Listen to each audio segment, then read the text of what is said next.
வணக்கம் என் ஆரியன் மக்களே, சகோதர சகோதரிகளே. இது நான் ஒரு முக்கியமான விஷயத்தை உங்கள்கிட்ட நான் பகிர்றதுக்கு தான் வந்திருக்கேன். அதாவதுங்க, சூர்யாவுக்கு ஒரு பிரச்சனைன்னு சொல்லி போன வாரம் பூரா மன உளைச்சல்லையும் அழுதுகிட்டு ஒப்பாரி வச்சுக்கிட்டு என்னை இப்படி ஏமாற்றிட்டாங்க, நான் பணத்தை கொடுத்து ஏமாந்துட்டேன், எனக்கு நான் எப்படியாவது நான் வசூல் பண்ணுவேன், என்னோடய ஆடியோ எப்போ ரிலீஸ் ஆகுமோ, என்ன ஆக போதோ ஏதாக போதோன்னு சொல்லி பல கவலைகள்லையும் பல சிக்கல்லையும் ஏகப்பட்ட பிரச்சனையிலையும் இருந்தான். அப்போ நான் தானே அவளுக்கு ஆறுதலாக ஒரு மருந்தா, எப்பா விடுப்பா பார்த்துக்கிறலாம், நீ நீ தான் கொலை பண்ண முயற்சி பண்ணுறவளா, அதெல்லாம் நான் நம்ப மாட்டேப்பா அப்படின்னு ஆறுதல் சொன்னேன். அதுக்கப்புறம் எங்கேயோ போய் 40,000 ரூபாய்க்கு யாருக்கிட்டேயோ ஹோட்டலில் ரூம் போட்டு படுத்தா, அவங்க மோதிரம் வாங்கி கொடுத்தாங்க, அப்படி இப்படின்னு சொல்லி ஒரு ஆடியோ ரிலீஸ் ஆக போகுது அப்படின்னோடனே ஒரு பதட்டத்தை கொண்டு வந்தான். நான் அப்படி பண்ணுவேனாச்சுக்கா, என் மேலே உனக்கு நம்பிக்கை இல்லையா, நான் நல்லவதானே உனக்கு தெரியும்ல அப்படின்னு சொல்லி என்னை அப்படியே மழுப்பியே கொண்டுக்கிட்டு போனால், நானும் சரி ரைட்டு நம்மளும் சேர்ந்துக்கிட்டு எல்லாரும் நோகடிக்கிறாங்க, நம்மளும் அவளை நோகடிக்கக்கூடாதுங்கிற ஒரு எண்ணத்தில் தானே அவளுக்கு உறுதுணையாக, அவளுக்கு பக்கபலமாக, அவளுக்கு ஒரு துன்பம் வரும்போதோ. இப்போ இதே என் குடும்பத்துலேயும் ஒரு பிரச்சனை வந்துச்சு. ஒரு ஆகாத பையன் எவனோ ஒருத்தன் யார் மூலியமாவோ, அது செட்டப்பு கிளவியா இல்லை யாருன்னு தெரியலை, ஒரு ரிஃபாயா, அவன் பேர் என்ன சஃபியா, எவனோ ஒருத்தன் ஒரு சில பிரச்சனைகள் சுமிக்கும் ஏற்பட்டுச்சு. அப்போ சுமியை நான் தான் காப்பாற்றினேன். சுமியோட மான மரியாதையை காப்பாற்றினது உங்கள் எல்லாருக்குமே நல்லா தெரியும். அதெல்லாம் ஒரிஜினல் கிடையாதுங்க, ஏஐ தொழில்நுட்பம். அதே மாதிரி சுமி, உனக்கு நான் இருக்கேன் உன் மானத்தை காப்பாற்றுறதுக்கு, நீ கவலைப்படாமல் இருப்பான்னு சொல்லி அவளுக்கு ஆறுதல் சொல்லி அவளையுமே தற்கொலை முயற்சியிலேருந்து காப்பாற்றி இன்றைக்கி என் குடும்பத்துக்கு பார்த்துக்கிறதுக்கு ஒரு பொம்பளையாக அவள் இருக்கிறான். நான் இதை எதுக்கு சொல்ல வர்றேன்னா, இப்போ உனக்கு ஒரு பிரச்சனைன்னு எப்படி நான் ஆறுதல் கொடுத்தேனோ, நான் சொல்ல வர பாயிண்ட்டுக்கு வர்றேன், வெயிட் பண்ணுங்கள். கரெக்டாக அந்த புள்ளியில் நிற்பேன், வெயிட் பண்ணுங்கள். இவளுக்கு ஒரு பிரச்சனைன்னு நான் காப்பாற்றினேன், இதே பிரச்சனை சுமிக்கு வந்தப்பையும் நான் காப்பாற்றினேன். இவ பிரச்சனையை பற்றி ஏதாவது சுமிங்கிறவ வாய் திறந்துருக்காளா? கொஞ்சம் யோசிச்சு பாருங்கள். என் பொண்டாட்டி தான். இந்த விஷயத்தில் நான் சுமியை விட்டு கொடுக்கவே மாட்டேன். இதே தினம் உட்காந்துக்கிட்டு ஊரில் உள்ளவனுக்கெல்லாம் அவுத்து காட்டினவ, ஊரில் உள்ளவனுக்கெல்லாம் திறந்து காட்டினவ, செயின் வாங்குறதுக்கும் நகை வாங்குறதுக்கும் ஏசியில் ஓசியாக படம் காட்டினவ, சுகைலுக்கு திறந்து காட்டினவ, அப்படி இப்படின்னு தினம் என் குடும்பத்தில் என் பொண்டாட்டியை பற்றி இவள் அவதூறு பரப்புனாலே, இதே உன்னையை பற்றி இப்போ அவதூறு வந்துக்கிட்டு இருக்கா. கர்மா இருக்குங்கிறத பாருங்கள். நான் எதுக்கு சொல்ல வர்றேங்கிறத நீங்கள் தயவுசெய்து புரிஞ்சுக்கிறணும்.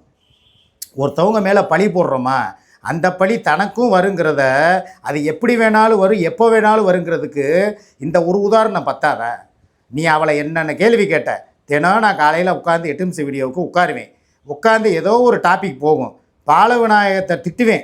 அவன் ஒரு குடிகார பையன் எங்கே இருக்கானோ குடும்பத்தை பார்க்காமன்னு சொன்னால், ஓம் பொண்டாட்டி நல்லவளை, அவள் ஊருக்கு பூரா அவுத்து காட்டினவ, ரிப்பாயிலேருந்து சப்பியிலேருந்து ஆனந்திலேருந்து அப்படின்னு சொல்லி வரிசையாக அடுக்குனியே. இன்றைக்கி ஓ நிலமை என்ன?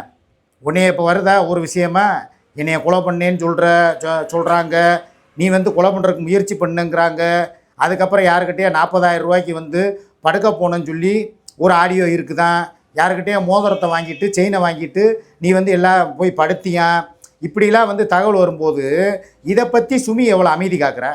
சுமி ஏதாவது ஒரு வீடியோவில் ஆமாம் இவள் அப்படி போயிருப்பா, இவளும் அவுத்து காட்டினவ திறந்து காட்டினவன்னு உன்னை அவதூறு பரப்புறாள? இல்லை. அப்போ இந்த இடத்துல யார் ஒசந்து நிற்கிறா? சுமி தான் ஒசந்து நிற்கிறா. நீ என்ன தரமட்டத்தில் இருக்க. இப்போயும் நீ உனக்கு ஒரு வாய்ப்பு தர்றேன், அடுத்தவங்களை புரணி பேசாத. அடுத்தவங்களங்கிறத விட உனக்காக வாழ்க்கையை விட்டு கொடுத்தா பற்றியா இந்த சுமிங்கிறவ, அவளை பற்றி புரணி பேசாத. இப்போ நான் பொதுவாகவே பேசுகிறேன். ஒரு புருஷனாக நான் கூட 23 வருஷம் வாழ்க்கை வாழ்ந்தேன். அது வரைக்கும் என் குடும்பத்தில் ஏதாவது இந்த மாதிரி சம்பவங்கள், இந்த மாதிரி நிகழ்வுகள் இல்லை, அவள் போய் யாரையும் ரிப்பாயி சப்பி இந்த சுகையில்னு சொல்லி இந்த மன்னவனே என்னவனேன்னு சொல்லிக்கிட்டு இருந்தாளா? கிடையாதுல்ல. அவள் ஏதோ என் கூட இருப்பாள், நாங்கள் கொடுக்குற கூழோ கஞ்சியோ அன்னன்னைக்கு எவ்வளோ வருமானமோ. நான்லாம் 200 ரூபாய்க்கு 100 ரூபாய்க்கு 500 ரூபாய்க்கெலாம் வேலை பார்த்துருக்கேன். நான் இந்த 2 வீலரில் ஆட்டோ கன்சல்ட்டிங்கில் கம்சை வியாபாரம் பார்த்துருக்கேன், புரோக்கர் வேலை பார்த்தேன். அது எப்போ 2 வீலர் வாங்கி விற்கிறதுல புரோக்கர் வேலை பார்த்துருக்கேன். அப்போலாம் எனக்கு எந்த கெட்ட பேரும் வரல. ஆனால் உன் கூட சேர்ந்ததுக்கப்புறம் தான் என்னை பொம்பளை புரோக்கரு, என்னை கேவலமாக கூட்டி கொடுக்குறவன், இந்த மாதிரி பட்டம்லாம் உன் கூட தான் வந்துச்சு. என் குடும்பத்தில் இருக்கும்போது இந்த மாதிரி எந்த ஒரு பேச்சுக்கோ ஏச்சுக்கோ அவதூறுக்கோ அவச்சொல்லுக்கோ நான் ஆளாகலை, என் குடும்பமும் ஆளாகலை. அப்படி இருக்கும்போது இன்றைக்கி உனக்கு ஒரு விஷயம் வருதா? இதுதான் சொல்கிறது கர்மாங்கிறது. அடுத்த ஆளை யார் யாருக்கோ நீ சாப விட்ட, 48 நாளில் இதாகும் அதாகும் அப்படி இப்படின்ட்ட. இன்றைக்கி நிலைமையை பற்றியா? 48 நாளில் நீ தான் படாத பாடுபட்டுக்கிட்டு இருக்க. கண்ணீர் விடுற, கூட இருந்தவங்க உனக்கு நம்பிக்கை துரோகி ஆகிட்டாங்க, உன்னைய பற்றி ஆடியோ ரிலீஸு வீடியோ ரிலீஸுங்கிறாங்க, இன்னும் வந்து என்னென்னமோ இந்த வலைதளத்தில் உனக்கு தினம் தினம் நீ வந்து அப்படியே நெஞ்சில் வந்து முள்ளை வச்சு குத்துன மாதிரி உனக்கு ஒவ்வொரு சம்பவமாக நடக்குதா? இது எதுக்கு நான் சொல்கிறேன்னா, அடுத்தவங்க மேலே அவதூறு பரப்பாத. ஒருத்தவங்க இருக்காங்களா, தனக்காக வாழ்க்கையை விட்டு கொடுத்த ஒரு பொண்ணு, அந்த பொண்ணோட புருஷன் தான் நான் உனக்காக எவ்வளவோ உதவிகள் செஞ்சுக்கிட்டு உன்னோட எதிர்காலத்துக்கும் உன் பிள்ளைகளோட எதிர்காலத்துக்கும் அவங்க காலேஜ் படிக்கிறதுக்கும் நீ கட்டடம் கட்டுறதுக்கும் கூடவே இருந்து உதவி பண்ணுறேன். இதே வேறு பொம்பளைன்னா என்ன பண்ணுவேன்? நான் சொன்னேன்ல. ஆனால் வந்து அவள் அதுக்கப்புறம் சுமி புரிஞ்சுக்கிட்டான். இந்த விஷயத்த சுமி சொல்ல வேணான்னு சொன்னான். ஆனால் நான் அதையும் இப்போ ஓப்பனாக உங்கள்கிட்ட உடச்சி விட்றேன். ஏன்னா என் மனசுக்குள்ளே எந்த ரகசியமும் தங்காதுங்கிறது உங்களுக்கு நல்லா தெரியும். இந்த மாதிரி வீடு கட்ட போகிறோன்னு சொல்லி பிளான் போட்டு எல்லாமே போய்கிட்டு இருந்துச்சு. ப்ராசஸிங் நான் சொல்கிறேன் உண்மையாக. ப்ராசஸிங் போகும்போது தேவையில்லாமல் சில எச்சக்கலை நாதாரியை ஒரு தேனாவுக்கு பிறந்த தேனா உட்காந்துக்கிட்டு இவங்க பூமி பூஜை போடுறாங்க, இவங்க அதை பண்ணுறாங்க, இதை பண்ணுறாங்கன்னு சொல்லி ஸ்டார்ட் பண்ணி விட்டதும் இல்லாமல் அதை பப்ளிக் பண்ணதும் இல்லாமல் அதை போய் சுமிக்கிட்ட போய் பட்டனை போட்டு விட்டு இந்த மாதிரி நீலாம் வந்து உன் புருஷனை வந்து இப்படி விட்டுட்டுருக்க, அந்த ஆள் சம்பாரித்து கூத்தியாளுக்கு வீடு கட்டுறதுக்கு பிளானை போட்டு என்னென்னமோ பண்ணிக்கிட்டு இருக்காங்க, நீலாம் விடாத, நீ பணத்தை கேளு, பணத்தை பிடுங்கு, இல்லைன்னா வந்து கம்ப்ளைண்ட் கொடு, போலீஸ் ஸ்டேஷனுக்கு போ அப்படின்னு சொல்லி ஏற்றி விட்டுருக்கான். அவள் ஒரு குடும்பம் கலைச்சவ, அது உலகத்துக்கே தெரியும். அவள் வேலை என்ன? அவளே ஒரு எப்படி சொல்கிறது, பீத்தச்சிரிக்கி. அவள் அடுத்தவங்க மூத்திரத்தையும் அடுத்தவங்க மலத்தையும் விற்பனை பண்ணி அதில் காசு பார்க்குற ஒரு கழுசடை. அப்படிங்கும்போது அவள் என்ன பண்ணா, சுமிக்கிட்ட போய் நீ போய் இதில் இடைஞ்சலை கொடு, குடசலை கொடு அப்படின்னு சொல்லி இவளை பேச விட்டு வேடிக்கை பார்த்தான். அவனால் பேச முடியாதுல்ல, ஏன்னா அவள் எனக்கு பொண்டாட்டி கிடையாதுல்ல, இந்த ஒரு எச்சக்கலை. அதனால் இவளை விட்டு நீ தானே முறைப்படி பொண்டாட்டி, அதனால் நீ போய் இதெல்லாம் கேளுன்னு சொல்லி அவளை அனுப்பி விட்டான். நானும் இப்போ 2-3 நாள் வீடியோவை பார்த்தேன். அதில் உட்காந்துக்கிட்டு சுமி எப்படி நீ அவளுக்கு வீடு கட்டி கொடுக்கலாம், எப்படி நீ அவளுக்கு கட்டணம் கட்டலாம், பிள்ளைக்கு வந்து கல்யாணம் ஆகலை, எனக்கு ஏதாவது செலவுக்கு பணத்தை கொடு அப்படி இப்படின்னு சொல்லி ஒரே டார்ச்சரு, எனக்கு ஒரு மன உளைச்சல். அதோட நானும் சூர்யாவும் சேர்ந்து என்ன பிளான் போட்டோம், வேணாப்பா இந்த விஷயத்தில் நம்ம வந்து தள்ளி போடுவோம். ஏன்னா ஆரம்பமே வந்து இதாக இருக்குது, ஆரம்பமே தடங்களாக இருக்குது. நம்ம வீடு கட்டினாலும் அது விளங்காது. அதனால் எல்லாத்தையுமே வந்து ஆற போட்டு பேசாமல் நம்ம மெதுவாக பார்த்துக்கிறலாம், ஒன்றும் அவசரம் இல்லை. இப்போ இந்த நம்ம குடியிருக்கிற வீட்டில் என்ன இருந்தால் தூக்கம் வராதா? இல்லை, நான் முந்தா நாள் சொன்னது தான், இதே கட்டில் மெத்தையை தூக்கி போய் தான் அந்த வீட்டில் போய் போட்டு படுக்க போகிறோம். அதே ஏசி காற்று தான் இங்கேயும் வரப்போகுது. என்ன கட்டடம் புதுசு, ஏதோ ஒரு படத்தில் சொல்லுவாங்க இல்லை, கதை பழசு ஆனால் கொடுத்த பானை புதுசு, ஏதோ ஒரு சொல்லுவாங்களேங்க, பழைய கல் புதிய பானைம்பாங்கள்ல. அதை மாதிரி விஷயம் வந்து வாழ்க்கைன்னா என்ன, ஒருத்தன் இருக்கிறதுக்கு ஒரு இடம், அதை எப்போ கட்டினா என்ன, இப்போ என்ன நம்மளுக்கு என்ன வயசாகி போச்சா? கட்டுவோம் மெதுவாக. ஏன்னா ஒரு விஷயம் பண்ணும்பொழுது எல்லாருடைய சப்போர்ட்டும் இருக்கணும். இன்றைக்கி நிலைமைக்கு அடுத்தவன் எவ்வளோ பேர் என்ன தான் வந்து நீ எப்படி வீடு கட்டுற பார்ப்போம், நீ இது பண்ணுற பார்ப்போம், உன் கட்டடம் இடிஞ்சு விழுக, உன் கட்டடத்து மேலே இடி விழுக, என்னென்னமோ பேசினாலும் அதெல்லாம் நாங்கள் கண்டுக்க போகிறதே கிடையாது. அதெல்லாம் எங்களுக்கு வந்து சட்டப்பூர்வமாகவும் ஆக்கப்பூர்வமாகவும் பாதிப்பை ஏற்படுத்த போகிறது கிடையாது. ஆனால் இந்த சுமிங்கிறவ இருக்கா பார்த்தீங்களா, அவள் அப்புறம் வந்து இந்த பெட்ரோல் கிளவி, அப்புறம் வந்து நம்ம மூக்குப்பொடி, இவளுக்கு வாயிலெல்லாம் விழுந்து ஒரு கட்டடம் கட்டுறோம்னு வைங்களேன், அந்த கட்டடம் வந்து உண்மையிலே இடிஞ்சு நாசமாகத்தான் போகும். கொஞ்சம் பொறுத்தோம்னா இந்த ஒன்று 2 மாதம் கிளவி, இந்த போக்சோ கிளவி குண்டாசில் போனவ, அடுத்து அவளுக்கு வந்து போக்சோ வந்து உள்ளே போயிடுவாள். இன்னும் 2 மாதத்தில் அவளுக்கு 7 வருஷமா 5 வருஷமா 10 வருஷமான்னு யாருக்கும் தெரியாது. அவள் போயிட்டானா மூக்குப்பொடி தன்னால் அடங்கிடுவாள். ஏன்னா அவளுக்கும் அடுத்து வந்து இந்த நாடிக்கட்டு போட்டது, விநாயகனை வினை சீர்த்திரவனை பாட்டை போய் ஒரு புனம் பாடுற மாதிரி பண்ணது, இதுக்கெல்லாம் ஆண்டவன் அவளுக்கு ஒரு கூலியை கொடுப்பான். கர்மாங்கிறது இருக்குது, நான் இல்லைன்னு சொல்ல மாட்டேன். இப்போ அதுதான் வந்து சூர்யாவை பாதிச்சுக்கிட்டு இருக்கு. நான் என்ன சொல்ல வர்றேங்கிறத சுற்றி வருவேன். கொஞ்சம் இப்போ சில பேருக்கு புரியாது, ஆனால் கிளைமேக்ஸில் புரியும். அதை மாதிரி இவள் வந்து அவளை வந்து என்னென்னமோ பேசி பார்த்தா, தினம் உட்காந்துக்கிட்டு அவுத்து காட்டினவ திறந்து காட்டினவன்னு சொல்லி சொன்னதுக்கு இன்றைக்கி ஆண்டவன் பதிலுக்கு இவளுக்கே திருப்பி விட்டுட்டான், அந்த சூர்யாங்கிறவளுக்கு. நான் இதை எதுக்கு சொல்ல வர்றேன்னா, இப்போ சுமி வந்து என்னையை வந்து ஸ்டேஷனுக்கு கூப்பிட்டுக்கிட்டு இருக்கான். எதுக்குன்னா, நம்ம பெட்ரோல் கிளவி இருக்கால மேக்கப் மங்கி, இவள் வந்து பழையபடி வந்து சுமியை நோண்ட ஆரம்பிச்சிட்டாலாம். அவளுடைய ஃபோட்டோவை போடுறது, என் பையன் விஷயங்களெல்லாம் பழசெல்லாம் வந்து கிண்டுறது, கிழங்கெடுக்கிறது, இந்த மாதிரி வேலை பார்க்குறாளாம். இப்போவே வாங்க சைபர் கிரைமுக்கு போவோம், நீ கம்ப்ளைண்ட் கொடுக்கணும் அப்படின்னா, நான் ஒன்று சொல்லவ, அது ஆறுன சோறு, பழைய சோறு. அவள் போடுறது எல்லாமே பழைய ஆடியோ, உன் ஃபோட்டோவை போட்டது பழைய ஆடியோ. நம்ம பையனுடைய விஷயம் பழசு. எல்லாத்தையும் வந்துக்கிட்டு உன்னைய ட்ரிகர் பண்ணுறதுக்காகவும் என்னையவும் சூர்யாவையும் இந்த விஷயத்தை பற்றி அவளை இப்போ எல்லாருடைய கவனமும் வேறு பக்கம் இருக்குது. அந்த இன்னொருத்தவங்க அதை யார் மெட்ராஸில் தான் அவங்க 2 பேர் இருக்காங்க. மெட்ராஸில் இருக்கிறவங்க பிரச்சனையை பற்றி தான் இப்போ வேறு பக்கம் இப்போ டைவெர்ட் ஆகி போகுது. கிழவியை வந்து யாருமே சீன்றதில்ல, பார்க்குறதில்ல. அப்படிங்கும்போது அவள் என்ன பண்ணுறா, ஏதாவது ஒரு தில்லாலங்கடி வேலையை பார்த்து பழசோ புதுசோ எல்லாத்தையும் கலந்து அடித்து விட்டு நான் அதை பண்ணுவேன் இதை பண்ணுவேன்னு சொல்லி அப்படியே ரூட்டாக அப்படியே அவள் பக்கம் எல்லாத்தையும் டைவெர்ட் பண்ணுறதுக்காக பிளான் போடுறா. ஏன்னா இந்த மீடியாவுக்குள்ளே நாங்கள் யாரை பற்றி பேசுகிறோமோ அதுதான் இன்றைக்கி ஃபோக்கஸ். நான் மூக்குப்பிடியை பற்றி பேசினா மூக்குப்பிடிக்கு வந்து அங்கே அன்றைக்கி வந்து வியூஸு அந்த லைக்கு இதெல்லாம் போகும். அதை மாதிரி வேறு யாரையாவது பேசினா அங்கே போவாங்க. அதை மாதிரி இப்போ கிளவி வந்து என்ன பண்ணிட்டான்னா இந்த நம்ம செட்டப்பு கிளவி பெட்ரோலு நம்மளை பற்றி எதுவுமே பேச மாட்டேங்கிறாங்களே. நம்மளும் வேறு எங்கெங்கேயோ போய் பார்த்தோம். அந்த பக்கம் போனோம், அந்த மன்னார்குடி பொண்ணை பேசி பார்த்தா ஒன்றுத்துக்கு ஆகலை. அங்கிட்டு போனால் நம்ம இலாகைவை பேசினா ஒன்றுத்துக்கு ஆகலை. அப்புறம் பார்த்தா இன்னொருத்தர் இருக்கான் பாருங்க, அவன் பேர்னா கண்டாரொலி கார்த்தியா, அங்கிட்டு போனால் ஒன்றுத்துக்கு ஆகலை. அப்புறம் அங்கிட்டு போனால் இந்த பொண்ணு திவ்யா பக்கம் போனால் ஒன்றுத்துக்கு ஆகலை. கடைசியில் சுற்றி முற்றி பார்த்தா இவன் குடும்பத்தை டச் பண்ணாதான் நம்மளுக்கு வந்து வீடியோவுக்கும் வியூஸுக்கும் ஃபோக்கஸ் ஆகி போகும்னு சொல்லி இப்போ என்னையை நோண்டி நம்ம பிள்ளை விஷயத்துக்கு வர்றா. நான் ஒரே வார்த்தை என்ன சொல்கிறேன்னா, கர்மா இருக்குது. அவள் இந்த ஜென்மத்தில் செஞ்ச பாவத்துக்கு இந்த ஜென்மத்திலே அவள் எல்லாத்தையுமே அனுபவிப்பாள். நீ எதுக்கு வந்துக்கிட்டு உட்காந்துக்கிட்டு அங்கே போகணும் இங்கே போகணும், இப்போ நீ போய் எதுவும் ஆக போகுதா அழிய போகுதா? கடவுள்கிட்ட பாரத்தை போட்டுருங்கிறேன். கடவுள் இருக்கிறார். கடவுள்கிட்ட போய் கையெடுத்து ஒரு ஸ்டேஷனுக்கு போகிற நேரம், ஒரு காவல் நிலையத்துக்கு போகிற இடத்துக்கு பதிலாக நீ ஒரு பள்ளியாசலுக்கு போ.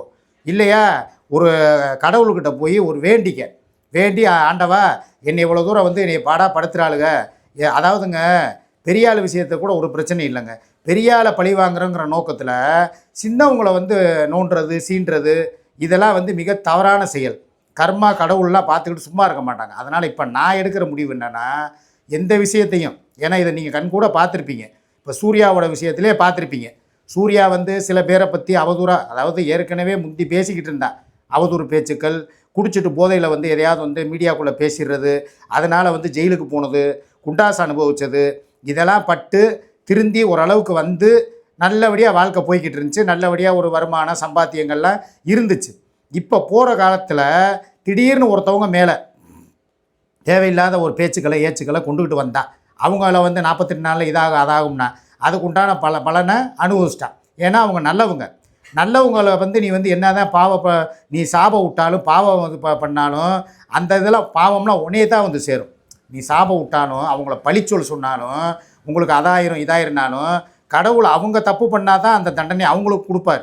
அவங்க நல்லவங்களாக இருந்து நீ யாருக்காவது சாபம் விட்டனா அது உனக்கே திருப்பி ரிப்பீட் ஆகும். அதுக்கு தான் இந்த சமீபமாக இப்போ 1 மாதத்துக்குள்ளே இந்த சம்பவங்கள்லாம் நடந்துக்கிட்டு இருக்கு. அதுக்கே அவள் வருத்தப்பட்டுட்டான். கடவுள்கிட்ட உண்மையிலே கண்ணீர் விட்டுட்டான். நான் என்னதோ நினச்சேன், கடைசியில் பார்த்தா ஆண்டவன் அதை திருப்பி எனக்கே ஏன் தலையிலே விடிய வச்சுட்டேன் அப்படின்னு சொன்னவளுக்கு இப்போ அடுத்தடுத்த ஷாக் என்னென்னா, ஆடியோ இப்போ 40,000 ரூபாய் வாங்கிட்டு யாருக்கிட்டே போய் படுத்தேங்கிற ஒரு இல்லாத விஷயம். புரளின்னு தான் நான் சொல்லுவேன். ஆமாம், அந்த விஷயம் அப்படிலாம் சொல்ல மாட்டேன், புரளி. ஏன்னா அந்த விஷயத்தில் அவளை நான் காப்பாற்ற தான் பார்ப்பேன். எதாக இருந்தாலும் அவள் தப்பு செஞ்சாலா செய்யலையாங்கிறது எனக்கு தெரியும், என் கூட இருக்கிற அவளுக்கு தெரியும். இது இல்லாத பழி வரும்போது இது எதுக்கு இந்த பழி வருதுங்கிறதை நான் சொல்லிடுறேன். அடுத்தவங்க மேலே அவதூறு பரப்புனா அந்த அவதூறு உனக்கே திரும்பும் அப்படிங்கிறதுக்கு கடவுள் ஒரு எடுத்துக்காட்டாக கர்மா வந்து உன் பக்கம் வந்து திரும்புதுங்கிறதுக்கு தான் உதாரணம். இப்பயும் சொல்கிறேன், இதிலேருந்து நீ விடுபடணும்னா யாரை பற்றியும், குறிப்பாக என் பொண்டாட்டியை பற்றி பேசுகிறத அவாய்ட் பண்ணு. அவளை இன்னமும் உட்காந்துக்கிட்டு அவுத்து காட்டினவ, திறந்து காட்டினவ, இவன் வந்து ஏசியில் வந்து இவன் செயின் வாங்கினது வந்து அவங்க வாங்கி கொடுத்தானா, இல்லை இவ ஏதோ சேர்த்து வச்சு வாங்கினாலா, இல்லை வேறவங்க ஒருவேளை அவங்களுக்கு க்ளோஸாக இருக்கிற ஒரு லேடியாக இருக்கலாம். எனக்கு தெரியும், அவங்க எனக்கும் தங்கச்சி தான். இந்த தங்கச்சி இல்லைடா, சென்னை தங்கச்சி இல்லை, இன்னொரு தங்கச்சி ஒருத்தவங்க முந்தி எனக்கும் செஞ்சுக்கிட்டு இருந்தாங்க. சூர்யாவுக்கு எனக்கு சுமிக்கெல்லாம் செஞ்சவங்க இப்போ விளையிட்டாங்க. ஒருவேளை அவங்களா கூட இருக்கலாம். அவங்க வாங்கி கொடுத்துட்டு எப்பா என் பேரை சொல்லாத, சொன்னால் பிரச்சனை ஆகும், அதனால் வந்து நீ வந்து உனக்கு பிடிச்சால் பேரை சொல்லிக்கப்பான்னு கூட சொல்லியிருக்கலாம். வேறு யாரோ உதவி பண்ணியிருக்கலாம். அந்த இதை வந்து இவன் தான் செஞ்சான், சுகையில் தான் செஞ்சான்னு சொல்லி இவ கூட மீடியாவுக்குள்ளே அப்படியே மழுப்பியிருக்கலாம். எப்படியோ எதுவோ ஒன்று நடந்திருக்கலாம். அது நம்மளுக்கு தேவையில்லை. அவதூறு பரப்பாத. சூர்யா உன்னையே தான் சொல்கிறேன். அவதூறு பரப்புனா அந்த அவுத்து காட்டி தான் செயின் வாங்கினா, இந்த ஏசியில் வந்து ஓசியில் வந்து சீன் காட்டி வந்து செயின் 1 லட்சம் அடப்பை போட்டா, இந்த மாதிரி பேச்சை நிப்பாட்டு. இது பண்ணுறதுனால தான் அந்த கர்மா அது வந்து தப்பாக இருக்காது. நீ தப்பு சொல்கிறதுனால தான் அந்த பழி இப்போ உன் மேலே விழுந்துருச்சு. உன் மேலே விழுந்து இப்போ நீ ரணமாக தினம் வேதனை அடைஞ்சிக்கிட்டு இருக்க. இனி நீ திருந்து இதை ஒரு பாடமாக எடுத்துக்க. உன் வேலையை பார். உன் வேலை என்ன? வீடியோ போடுறது, விலாக் போடுறது, மக்களை மகிழ்விக்கிறதுக்கு கூட நான் இருக்கேன். என் கூட சேர்ந்து நல்லபடியாக வீடியோக்களை போடுவோம். நல்லா 4-5 ஊருக்கு போவோம், சுற்றி பார்ப்போம், அதை பண்ணுவோம். அடுத்த ஆளை பழி போடுறத நிறுத்தினாலே உன் வாழ்க்கை ஒளிவட்ட வீசும். இப்போ இந்த வீடு கட்டுற பிளான் நின்று வச்சா, இப்போ தான் இந்த கிளைமேக்ஸுக்கு வர்றேன். இந்த இடத்துல நான் உன்னை சொல்லியே ஆகணும். அதாவது இவ்வளோ பிரச்சனை நடந்திருக்குல்ல, சுமியை வந்து எவ்வளவோ பேர் என்னென்னமோ அந்த மூக்குப்பிடி பக்கத்தில் இருந்து பட்டனை போட்டு ஏற்றி விட்டா.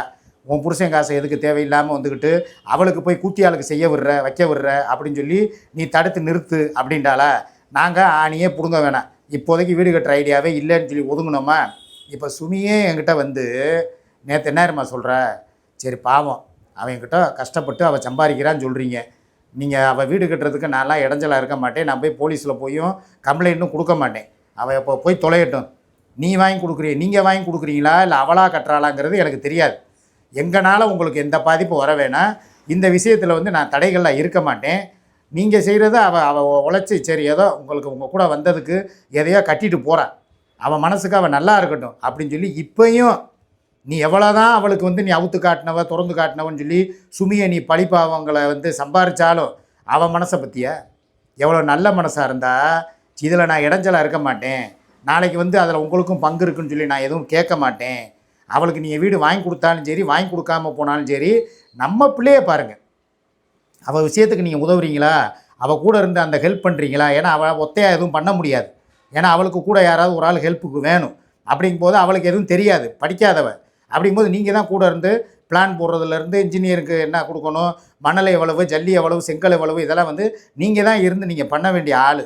அதனால் அதில் நான் வந்து உங்களை வந்து தடுத்து நிப்பாட்ட போகிறது கிடையாது. அதே நேரம் நம்ம குடும்பத்துக்கையும் பாருங்கள், நான் எனக்கு வீடு கூட இப்போதைக்கு வேணாம், எங்கள் மைய வீட்லேயே கூட இருந்துக்கிறேன். நம்ம பெத்த பிள்ளை சின்னவனுக்கு ஒரு கல்யாணத்தை பண்ணி வைக்கணும். இந்த கல்யாணம்னு உங்களுக்கு தெரியாமல் நான் ஒரு 4 இடத்துல பேச்சுவார்த்தையை போட்டு ஒரு எப்படி சொல்கிறது ஒரு எப்படி சொல்கிறது அந்த இது பல நழுவி பாலில் விழுந்து ஒரு விஷயம் வந்து வெண்ணெய் திரண்டு வரும்பொழுது பானை உடஞ்ச கதையாக இப்போ வந்து இந்த மாதிரி ஆகிப்போச்சு. இந்த பெட்ரோல் பிச்சை மேக்கப் மங்கி இப்படி பண்ணி விட்டுட்டான். அதனால் நீங்கள் தான் இருந்து வேறு ஒரு பொண்ணை பார்த்து, ஏன்னா இப்போ அவங்க வீட்டில் என்ன பேசுனாங்க ஏது பேசுனாங்கிறது எங்களுக்குள்ளேயே அது பெர்சனலாக இருக்கட்டும், நான் வெளியே சொல்ல விரும்பலை, பெர்சனலாக இருக்கட்டும். அப்படி இருக்கும்போது இது வந்து இதாகி போச்சு, தடங்கள் ஆகிப்போச்சு. இனி நீங்கள் கொஞ்சம் கவனமாக இருந்து நம்ம பிள்ளைக்கு ஒரு நல்ல வரனை பார்த்து இந்த வேலையும் பாருங்கள், அவளுக்கும் வந்து நீங்கள் எதை பண்ணி கொடுக்குறத பண்ணி கொடுங்கன்னு சொல்லி முடிச்சிட்டா. இதுலேருந்து என்ன தெரியுது, இவன் மனசுக்கும் அவன் மனசுக்கும் உள்ள கம்பேரிசன் தான் நான் பண்ணியிருக்கேன் இந்த வீடியோவில். நான் சொன்னது கரெக்டாக தப்பா கமெண்டில் சொல்லுங்கள். கமெண்ட் பாக்ஸை நான் ஆஃப் பண்ண மாட்டேன், ஏன்னா எனக்கு வந்து மடியில் கனம் இல்லை, அதனால் வழியிலையும் பயம் இல்லை. நான் தைரியமாக ஓப்பனில் தான் வைப்பேன். நான் பேசுகிறது கரெக்டாக தப்பாங்கிறத நீங்களே சொல்லுங்கள். யார் பக்கம் நியாயம், சுமி பக்கமா சூர்யா பக்கமா, யார் பண்ண பாவத்துக்கும் யார் போட்ட பழிக்கும் இன்றைக்கி அனுபவிச்சுக்கிட்டு இருக்கா, அதையும் கமெண்டில் சொல்லுங்கள். ஓகேவா? பாய்.